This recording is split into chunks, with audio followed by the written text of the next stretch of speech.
Welcome to the Old Farmer channel. Please like, subscribe, and share for more updates. I've created a timeline of the property spanning 1954 to 2023. Over the years, the land has undergone noticeable changes. Areas that were once undeveloped have been transformed through increased development. New roads have been installed, improving access and connectivity throughout the area. In addition, neighboring properties have seen the construction of homes, contributing to the growth of the surrounding community. These changes reflect ongoing development and a shift in land use over time. Of our 2025 goal, and January kicks off with an exciting rustic project, building a sturdy, stylish gazebo from reclaimed 10-foot telephone poles. It's sure to be a unique centerpiece for any outdoor space. The remaining telephone poles have been moved and neatly stacked. Honey Badger Services stepped in to widen a road, spread rock, and add a layer of clay. They also cleared dense brush and trees to maintain the property line, delivering efficient, eco-friendly results. To support our wildlife plan, the cleared brush has been strategically piled to create shelters that provide protection and habitat for small animals from a balanced habitat that includes food, water, and shelter. Brush piles and cleared areas enhance the ecosystem, providing cover and grazing opportunities. A few round bales of hay to cover the cleared areas where the brush was piled up. This will give the cattle better area to graze. The spring seed will be spread. We'll continue to add a diverse shrubs and trees.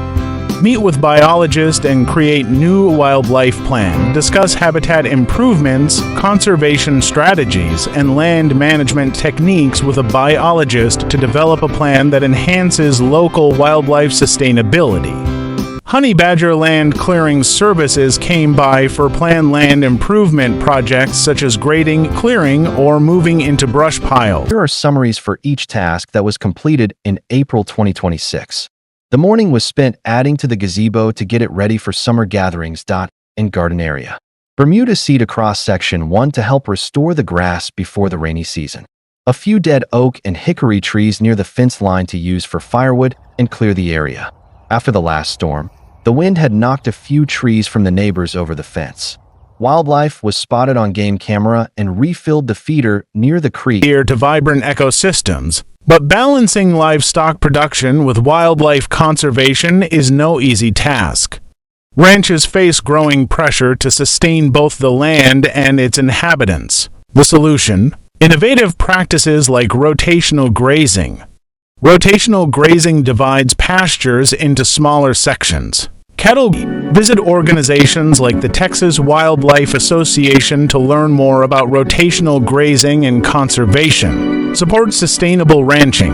Visit texaswildlife.org. Together, we can ensure a thriving future for our land and wildlife. Welcome to the Old Farmer channel. The burn ban is back in effect, which gives us a chance to focus on other projects around the place.